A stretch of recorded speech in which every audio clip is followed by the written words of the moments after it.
Now I'm going downstairs to the basement. I mean, this little stuff will be out. This is more like storage area. And yeah, the boiler and stuff.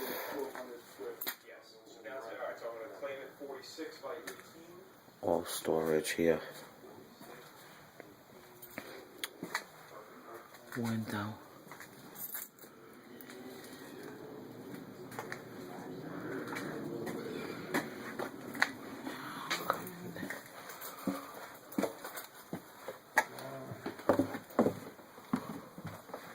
Looks pretty good, Sergio, huh?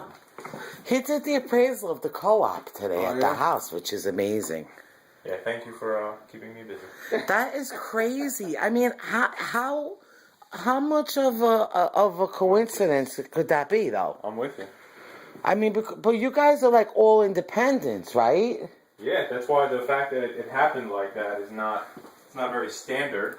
So your company must be getting a lot of the Queens residential stuff then, is what I'm thinking. I'm hoping. I'm definitely busy. God bless. So, again, thank you. You're not noticing any decline, are you? Decline as far as? I don't know. I know the refis were big, but how about the new purchases and stuff? Still good volume